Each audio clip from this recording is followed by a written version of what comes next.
تارک نماز کی سزا۔ بزار وغیرہ میں یہ روایت حسن سند کے ساتھ حضرت ابن عباس رضی اللہ تعالیٰ عنہما سے مروی ہے کہ جب میری بینائی جاتی رہی، البتہ ان کی آنکھ کا ڈیلا ٹھیک تھا، تو ان سے عرض کیا گیا چند روز کے لیے نماز چھوڑ دیں، ہم کو آپ کا علاج کر دیتے ہیں۔ میں نے کہا نہیں، جناب رسول پاک صلی اللہ علیہ وسلم نے فرمایا ہے جس نے نماز چھوڑ دی وہ اللہ تعالیٰ کو اس حال میں ملے گا کہ اس پر غضبناک ہوگا۔ طبرانی کی سند کے ساتھ مطابعات میں روایت ہے کہ ایک آدمی جناب رسول پاک صلی اللہ علیہ وسلم کے پاس حاضر ہوا اور عرض کیا، اے اللہ کے رسول صلی اللہ علیہ وسلم، مجھے ایسا عمل بتا دیجئے کہ جب میں وہ عمل کروں تو جنت میں داخل ہو جاؤں۔ آپ صلی اللہ علیہ وسلم نے فرمایا، اللہ تعالیٰ کے ساتھ کچھ شریک نہ کرنا، چاہے تمہیں سزا دی جائے اور جلا دیا جائے، اور اپنے والدین کی اطاعت کرو، چاہے تمہارے مال اور تیری ہر چیز سے الگ کر دیں، اور قصدن نماز چھوڑ دی تو وہ اللہ تعالیٰ کے ذمہ سے نکل گیا۔ ایک صحیح سند کی روایت میں ہے، البتہ اس میں راویوں کے سلسلے میں انقطاع ہے، کہ اللہ تعالیٰ کے ساتھ کچھ شرک نہ کرنا،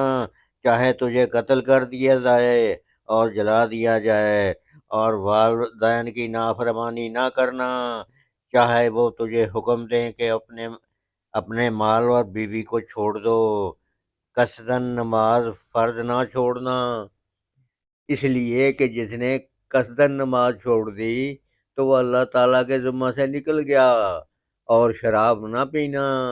اس لیے کہ یہ تمام برائیوں کی جڑ ہے، اور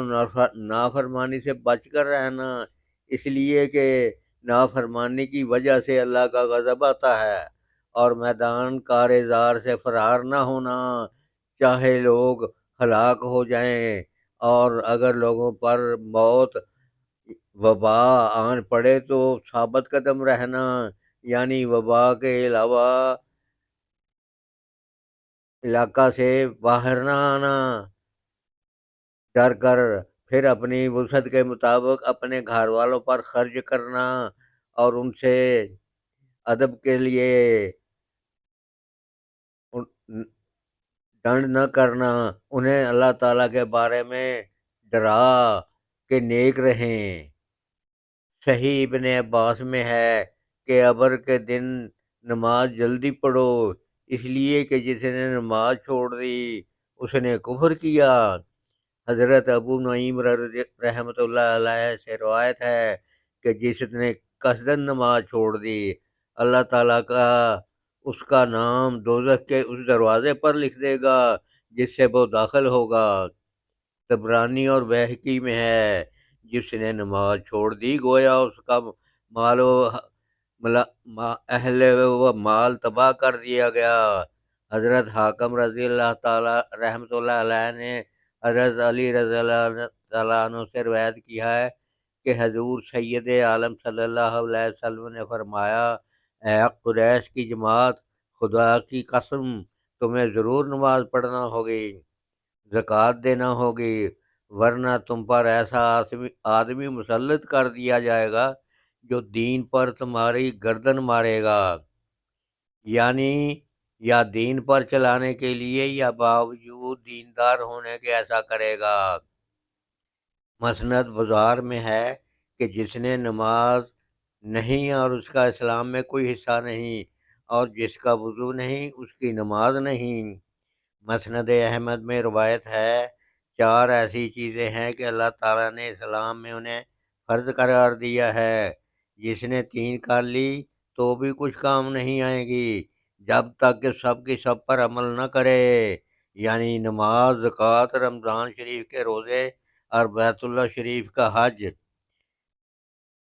روایت کرتے ہیں کہ جس نے قصدن نماز چھوڑ دی، اللہ تعالیٰ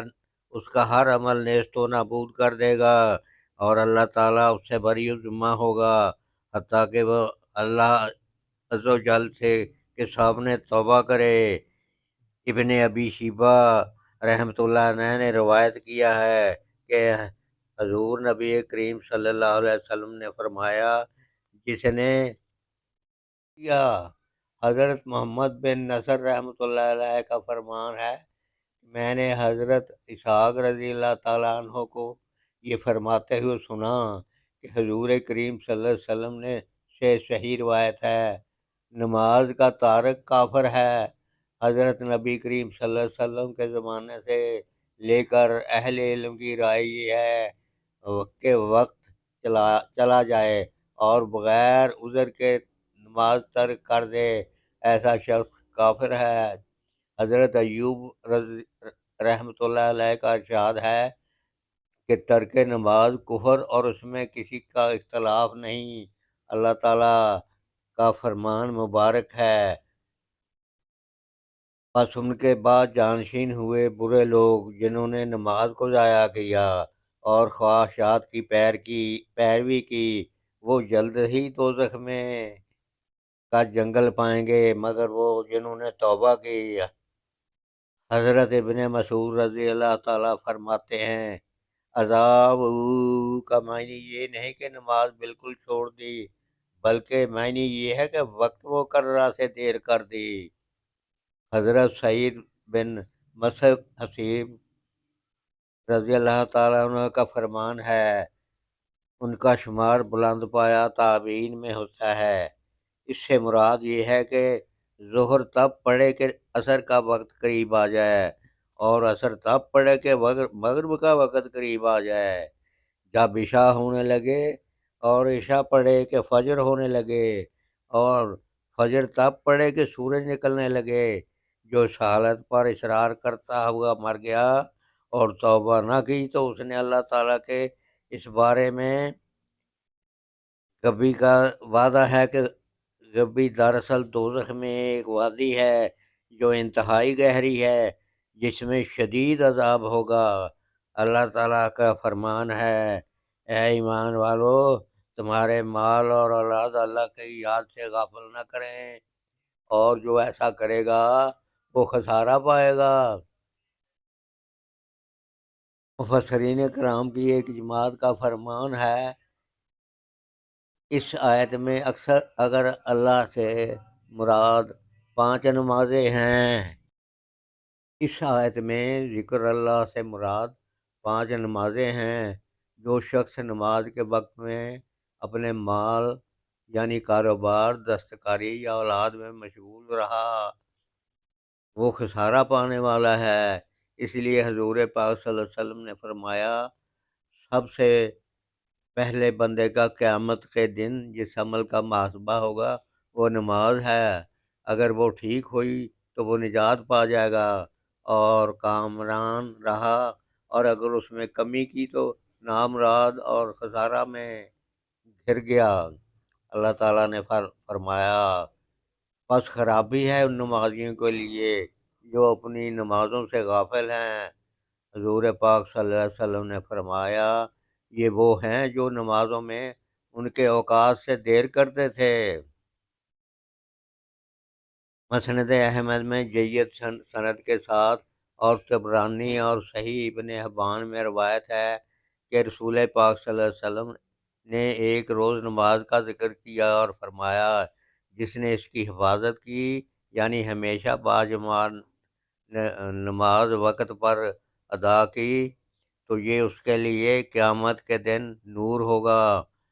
برہان ہوگی اور نجات ہوگی، اور جس نے حفاظت نہ کی، نہ اس کے لیے نور ہے اور نہ برہان ہے اور نہ نجات، اور قیامت کے دن اس کا حشر قارون، فرعون، حامان اور ابن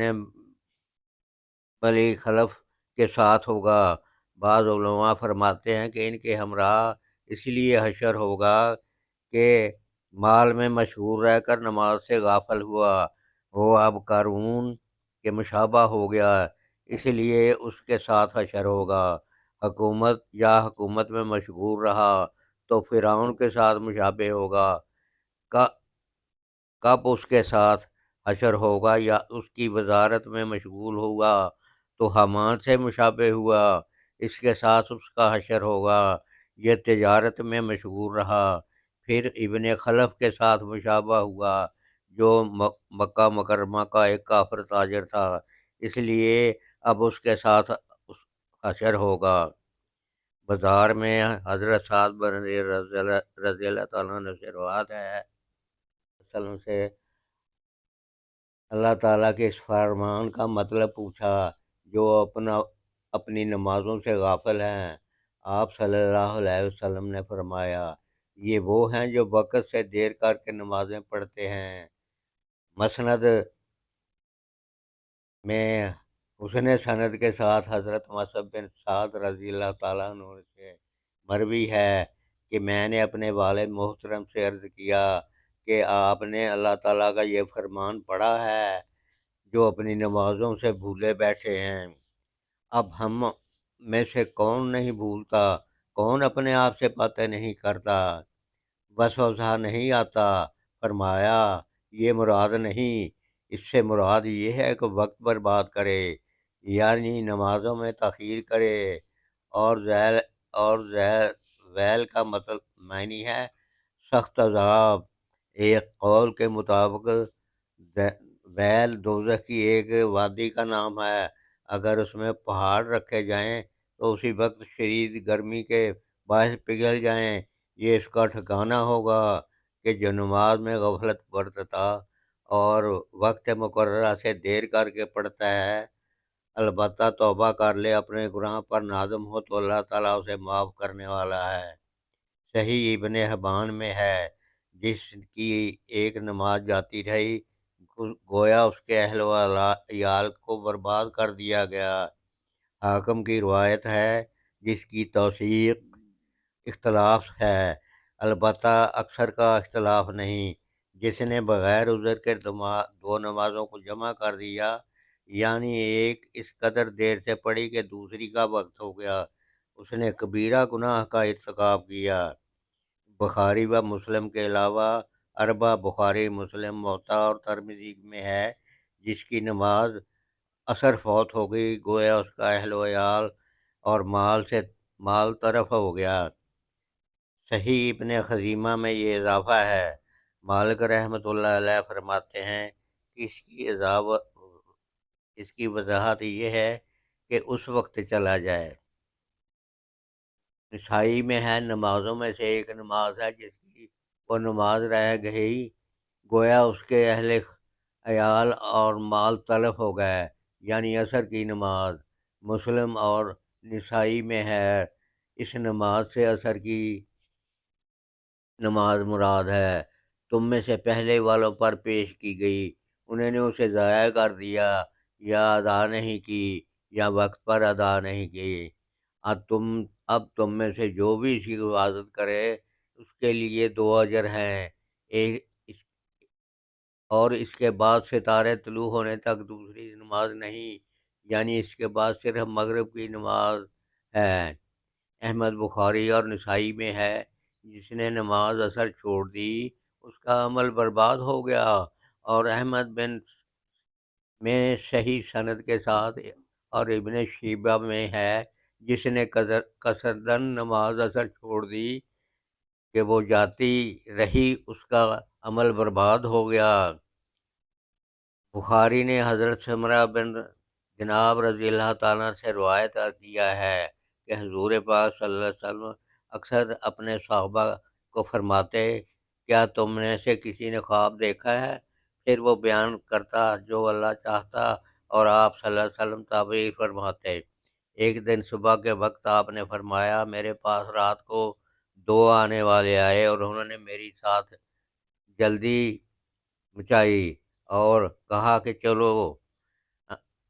امین، میں ان کے ساتھ چل پڑا۔ ہم ایک لیٹے ہوئے آدمی کے پاس آئے، دوسرا اس پر ایک پتھر لے کر کھڑا ہوا تھا، وہ پتھر لے کر اس کے سر پر دے مارا اور اس کا سر کچلا گیا۔